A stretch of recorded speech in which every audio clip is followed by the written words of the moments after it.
Oke, jadi kalau misalnya kalian sempat nonton video review gue soal si FlyDigi Vader 4 Pro ini, di situ gue mention kalau si Vader 4 Pro ini tuh gamepad paling mantap yang pernah gue cobain sampai saat ini. Dan bener aja, sekarang gue lagi sering banget main FC25, terutama mode Ultimate Team-nya, dan Vader 4 Pro ini jadi andalan gue buat ayam-ayamin lawan gue cuy. Nah, tapi kan namanya ada harga, ada barang. FlyDigi Vader 4 Pro ini kan harganya 1 jutaan. Jadi orang kalau misalnya mau beli itu mungkin mikirnya 2-3 kali dulu gitu kan. Terutama juga karena orang yang main game kompetitif pakai gamepad itu jauh lebih sedikit dibanding orang yang main game kompetitif pakai mouse atau keyboard. Nah, buat kalian yang mikir kayak gitu nggak perlu khawatir karena sekarang FlyDigi udah ngeluarin basically Vader 4 Pro yang versi lebih affordable-nya. Ini dia, nama gamepad yang satu ini FlyDigi Direwolf 3. Dan untuk di price range-nya gue cukup puas sih sama performa dia, terutama pas gue tes main FC25 Division Rivals. Penasaran sama gamepad yang satu ini?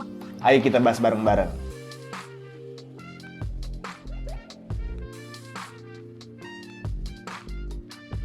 Halo semuanya, ketemu lagi sama gue Tommy, dan di video ini gue lagi mau ngebahas gamepad terbaru dari FlyDigi yang namanya FlyDigi Direwolf 3. Secara overview, gamepad ini adalah gamepad wireless triple mode connection, udah Hall effect di analog dan triggernya, dan bisa diatur dan dikonfigurasi via software. Ya, kayak yang udah gue bilang tadi ya, Direwolf 3 ini basically Vader 4 Pro, tapi ya versi lebih murah. Tapi memang karena dia itu lebih murah daripada si Vader 4 Pro, jadi ada beberapa fitur yang dipangkas, which is fine menurut gua karena fitur-fitur yang dipangkas ini tuh bukan fitur-fitur yang akan bikin experience gameplay kita jadi turun gitu. Untuk paket pembeliannya simpel aja, kalian bakal dapat si gamepadnya, dapat dongle wireless, dapat kabel Type-C, dan dapat user manual. Oke, jadi kita bahas dulu dari form factor-nya yang lagi-lagi mirip banget sama Vader 4 Pro cuy. Bisa dilihat di sini side by side secara molding tuh hampir sama, tapi memang ada beberapa perbedaan kecil ya. Contohnya di posisi tombol start select dan bentuk bumper sama triggernya juga agak beda. Tapi yang gue suka dari Direwolf 3 ini, itu walaupun dia kelihatan looks-nya itu kayak polosan aja, tapi secara build quality tuh bisa dibilang sama persis sama si Vader 4 Pro. Solid dan rigid banget di semua sisinya yang bikin feel megangnya tuh tetap kayak megang gamepad premium gitu cuy. Untuk layoutnya juga sama kayak Vader 4 Pro, pakai layout Xbox dengan face button AXBY yang memang di Direwolf 3 ini masih pakai tombol yang desainnya dice-up gitu.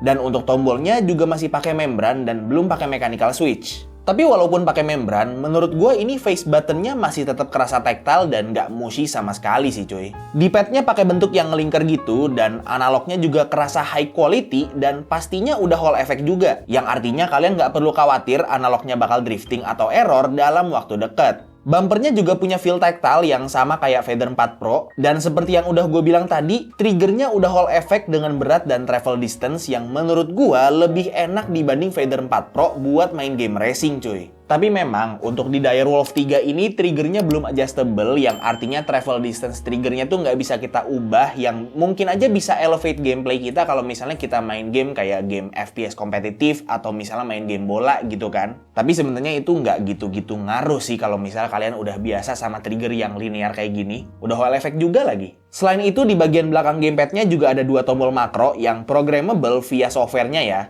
Dan seperti yang udah gue mention juga di video Vader 4 Pro gue, walaupun gue nggak suka sama posisi tombol makronya yang ada di belakang sini, dia itu bisa dimatiin atau nggak ada input sama sekali via softwarenya. Jadi kalaupun misalnya kita lagi main dan nggak sengaja kepencet, itu nggak jadi masalah sama sekali cuy.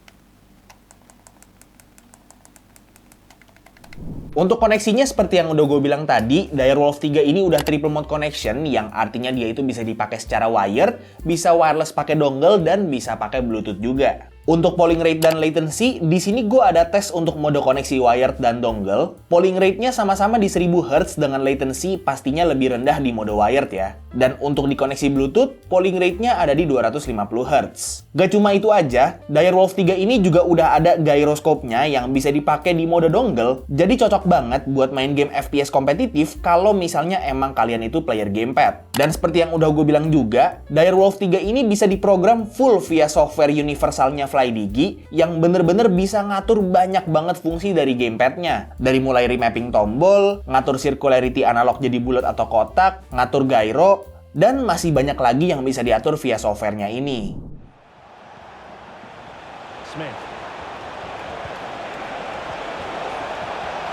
Rodman! In it goes! Dangerous position. A promising looking attack, but comes to nothing in the end. Fed forwards.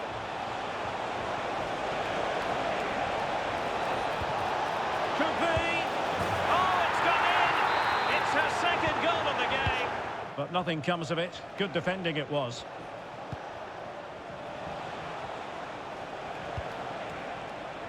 Rashford.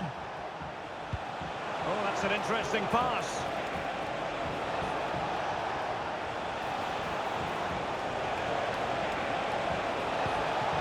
Could be it. And it is. Opportunity to deliver the cross. It looks promising. Must take the lead here. And they have. You've got to say. And support available. Trinity Rodman. And slipped through beautifully.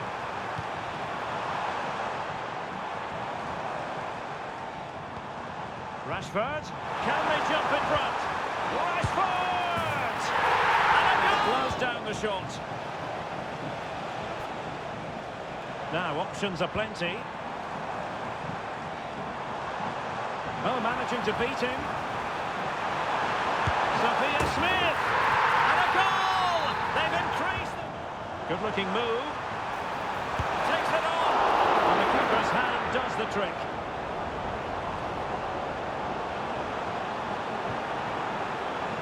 Is it going to be? Oh, she's done it! She's made it a hat-trick! A milestone occasion for her. Oke, jadi untuk FlyDigi Direwolf 3 ini harganya ada di 720.000. Harga yang bisa dibilang hampir setengahnya dari si FlyDigi Feather 4 Pro ini. Yang artinya dia jauh lebih affordable cuy. Tapi memang kalau misalnya kita bandingin head to head, ada beberapa fitur yang ada di Feather 4 Pro tapi nggak ada di Direwolf 3. Kayak misalnya adjustable trigger. Terus di Feather 4 Pro juga ada adjustable analog tension, sedangkan di Direwolf 3 ini nggak ada. Terus Direwolf 3 ini juga belum bisa pakai charging dock, dan untuk tombol-tombolnya juga dia itu masih pakai membran. Fitur-fitur yang barusan gue sebutin itu menurut gue itu fitur yang bikin experience gameplay kita jadi lebih nyaman. Jadi kalau misalnya secara performa, let's say misalnya main game kompetitif kayak FC25 Ultimate Team di divisi yang lumayan tinggi gitu kan, gua rasa Direwolf 3 ini masih sangat on par sama Feather 4 Pro, tentunya dengan harga yang jauh lebih murah. Ya buktinya gue masih bisa kok ayam-ayamin lawan gue di Division Rivals pakai gamepad ini. Shish, cakep banget. Tiki-takanya. Ih, mampus lu. Nah lu. Jadi kalau misalnya kalian nyari alternatifnya Feather 4 Pro buat elevasiin gameplay kalian pakai gamepad, tapi khawatir kalau nggak masuk budget, ya ada si Direwolf 3 ini ya, dan link pembeliannya udah gue taruh di deskripsi, jadi buat kalian yang mau beli, bisa langsung cek aja. Oke, paling segitu aja untuk review singkat gue terhadap FlyDigi Direwolf 3 ini. Semoga video ini bermanfaat buat kalian semua, dan semoga seenggaknya salah satu dari kalian itu bisa keracunan dan beli gamepad ini karena gue. Kalau misalnya kalian suka videonya, silahkan like dan kasih tahu ke teman-teman kalian, dan kalau misalnya kalian nggak suka videonya, silahkan kasih tahu ke gue. Jangan lupa untuk subscribe supaya kalian nggak kelewatan video gue yang selanjutnya, dan jangan lupa juga untuk follow semua sosial media gue yang udah gue taruh di deskripsi di bawah. Itu aja untuk videonya. Sekali lagi, thank you banget yang udah nonton dari awal sampai akhir. It's been by Tommy, and as always, peace out.